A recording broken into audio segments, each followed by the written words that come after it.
G'day, g'day. It's Roger Roadside here saying g'day. How you going? What's happening? Look, I'm a bit frustrated if I'm absolutely honest. You'll also tell I'm a little bit sick at the moment. I've got that bug. I've got that bloody flu. But listen, I'm a little bit frustrated at the moment because I feel like in the last, I think it's been about 24, nearly 48 hours since the news came out about the two separate incidences. I think one involving two young Afghani males and one involving one Afghani male,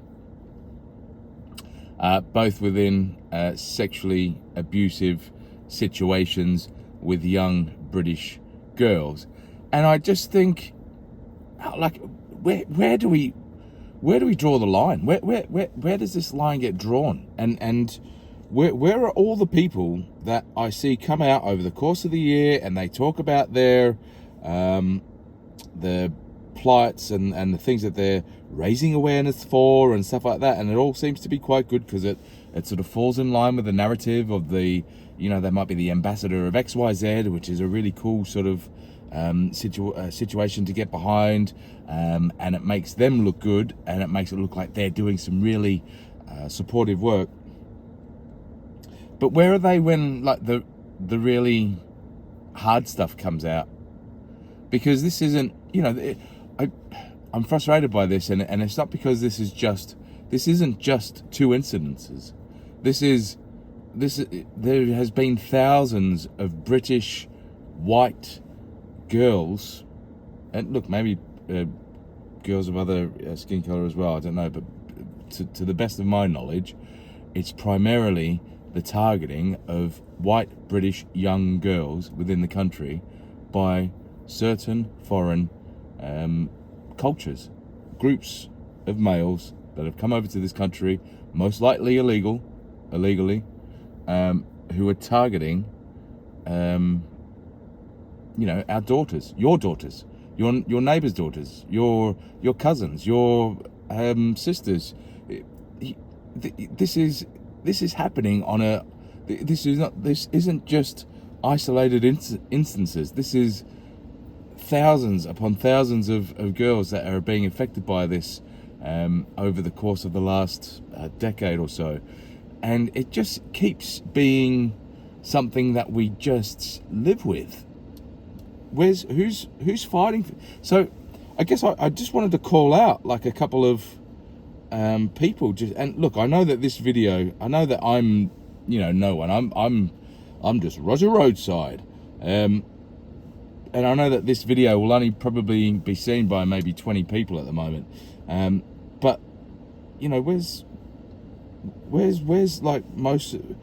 I would really be calling for people to get behind it and really start asking the questions. Now,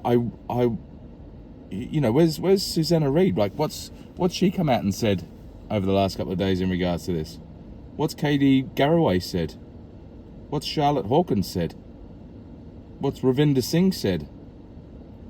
What's Laura Tobin said? What's Lorraine Kelly said?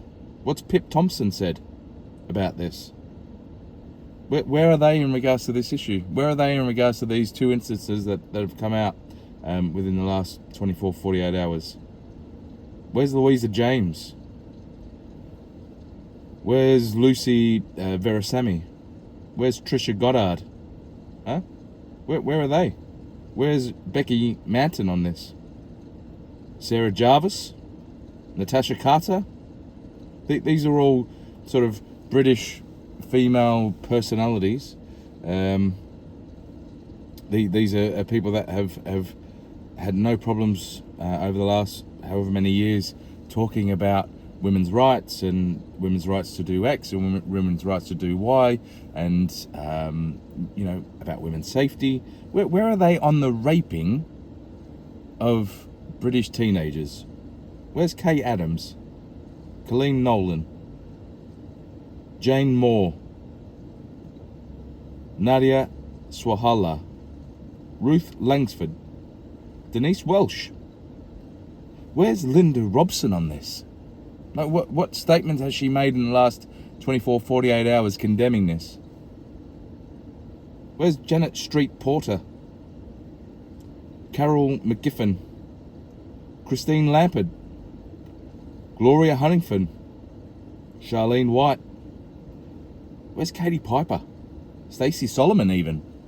Stacey Solomon getting involved with this? I mean, she gets involved with a lot of causes. Is she not concerned about white British teenagers being raped? Judy Love? Does she care? Andrea McLean? Jane McDonald? Lisa Maxwell? Kelly Brook? Mylene Klass? Mariella Frostrup? Sophie Morgan? Karen Brady? Jamila? Carol Vorderman? Where are they? Sally Lindsay? What has she said about this? Lisa Riley? Claire Sweeney? Vicky Patterson? Alison Hammond? I mean, I know Alison Hammond is looking very fine these days, and she's obviously done a lot of work. I mean, she's often talked about a lot of things that are, close to her heart. Is the raping of British teenage girls close to her heart? Denise Van Outen, Anne Diamond, June Sapong, Judy Finnegan, Trish Adudu, Paddy Caldwell, Katie Price. Where's Katie Price? Does this fit in her? No, I mean, there's a lot of causes that Katie Price talks about. Does this fit in the narrative? Jackie Brambles, Kate Thornton, Sarah Kaywood. The list goes on. Where are these women with regards to what's happening at the moment? I know, within the entertainment industry, there was a whole Me Too movement.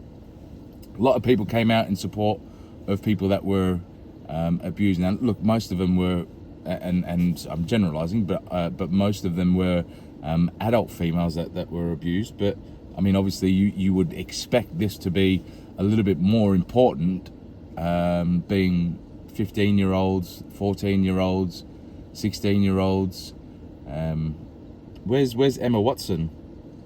Helen Mirren? Where's Emily Blunt? Where's Maggie Smith? Where's Gemma Arterton? Where is, Hayley Atwell? Where's Judi Dench? Where's great dame Judi Dench? Where's her? Is she bothered by? Is it just because it's not happening to people within their circles that it hasn't happened to someone's kid who they're aware of, or is it because maybe it's too tough to potentially come out against this, because then that would, maybe there's a big fear that if you make a statement about this, that you could be perceived as being racist. And if you're in that sort of world, if you're one of those personalities and celebrities and actresses and whatnot, if you're one of those people, the last thing you want to be seen as is racist. So therefore, is that a big reason why no one's coming out to condemn this or speak about this from their side of the fence? Because, if something happens on the other side of the world and a certain person gets attacked by, let's just say, for example, a certain person gets attacked by a policeman. And, that's all well and good for there to be massive debates about, situations of are police being too violent? Are they targeting certain people?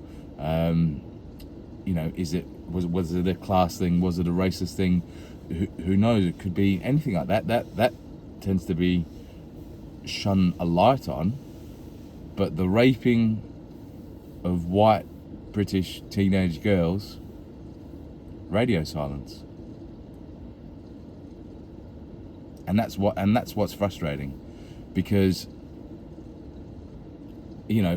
luckily for me, I've not directly been affected by this, but I would, the thought of it makes me sick. I've got a couple of nieces who are under the age of 5 and 6, so they're quite young.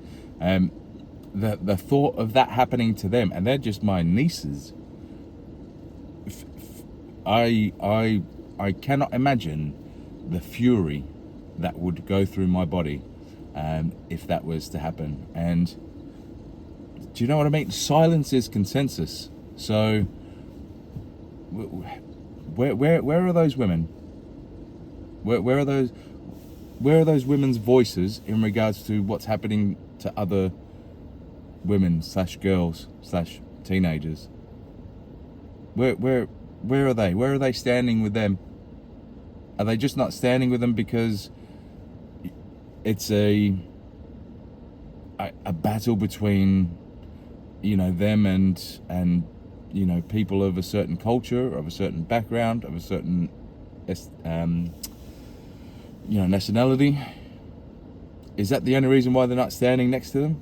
Because it wouldn't, you know, for PR purposes, it just wouldn't look good. Yeah, that's my question.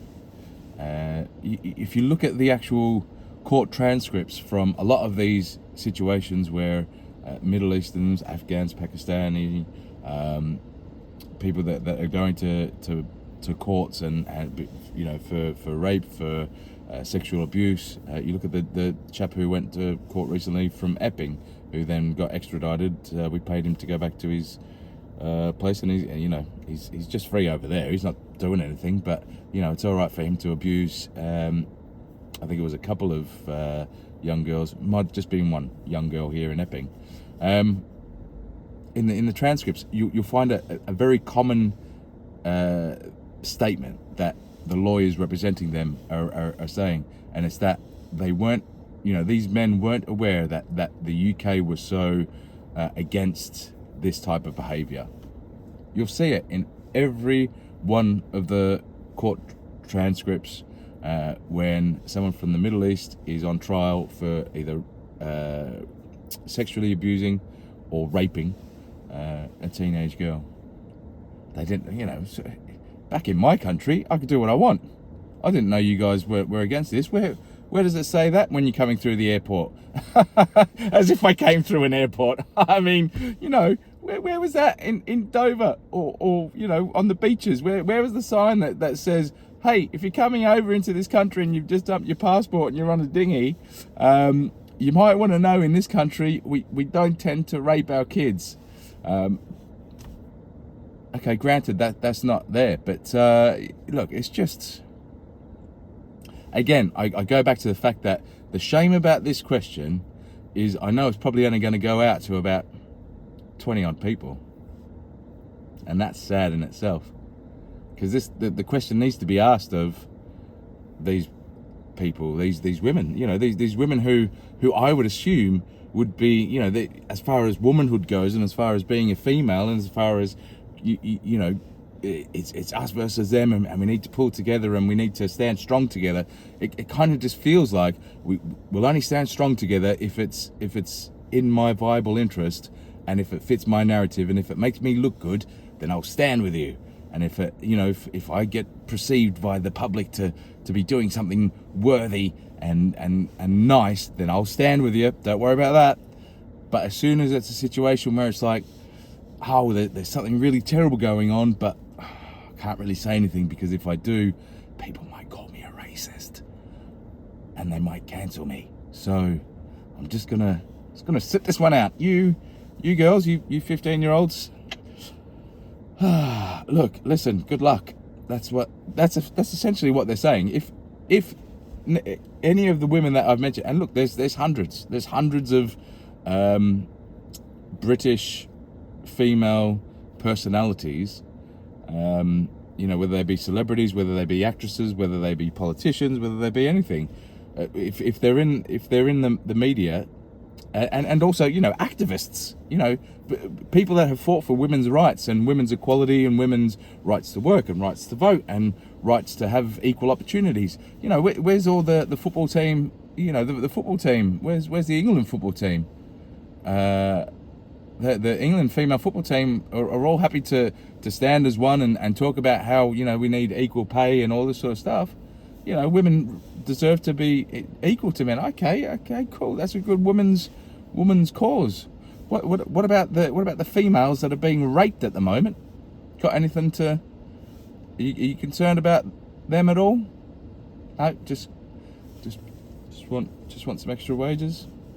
Okay.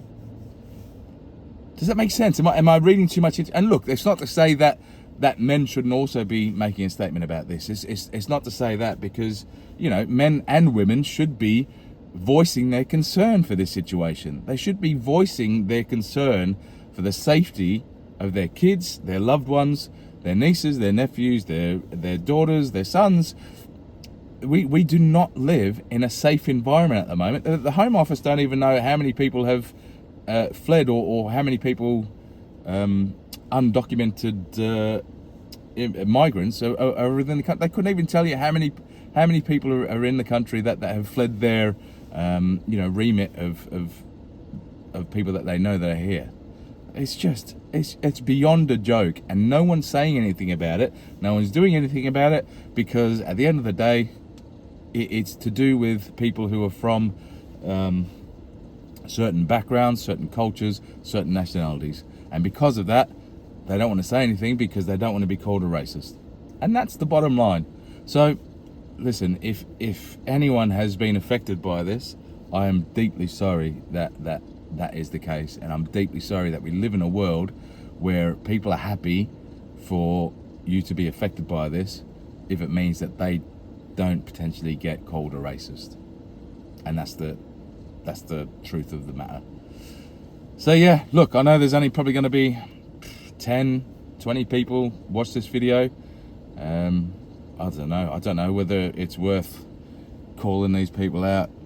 And look, it's not calling them out as to say, you know, in an aggressive way or anything like that, but it's just I wish I could just ask the question, why aren't you saying anything about this? Why aren't you condemning this? Why aren't you showing any support? Where's the wristbands for this? Do you know what I mean? Does that make sense? Am I delusional? Am I reading too much into it? Is it something that I should just chill out about? It's tough, you know. Having a small kid myself, I just don't. Maybe I am reading too much into it. Make sure you put your comments down below. I'd love to hear from you. Listen, if you think I'm being, I don't know. If you think, you know, by me having an opinion about this, that I'm wrong in doing so, feel free to put it in the comments. I'd be more than happy to hear it and listen to your side of the story. And look, it's not to say, don't get me wrong, I know that there's a million other things that are, you know, I know that there's terribleness that goes on within the Catholic community. I know that there's terribleness that goes on within, you know, family settings. I know that, you know, it's not to say that all of the sexual abuse and all sort of stuff is only happening in one sort of area, but I guess where this is a real bugbear of mine is because for so long, you know, for decades, there's been, we've as a society been conditioned so much to not say anything bad because we might be racist, and inclusion and diversity and all that sort of stuff, that over the last few decades there's evidence that you know, numbers have been fudged, ethnicities haven't been taken, reports haven't been followed up because people don't want to be seen as a racist. So there's a lot of stuff that is happening under the surface, even though at the moment, if you look at the data, this is a relatively small portion of the total abuses that goes on. But the problem is that the data's fucked, and that's the truth, because no one ever wants to report it because they don't want to be seen as racist. So look, I'd love for you to put a comment down. Make sure you subscribe to the channel. I need about 50 subscribers just so I can do some live chats, because I'd like to have a conversation with you, and I'd love to get your thoughts one-on-one, and you know, be able to bounce off each other and have a bit of a laugh. Not everything has to be serious, but you know, Get your comments down below. What do you think about this topic? Do you think it's something that we just have to sort of grin and bear it and just hope that it goes away, or is it something that is worth talking about and trying to do something about? Put your comments down below. Love you guys. I hope all was well, and I'll speak to you soon.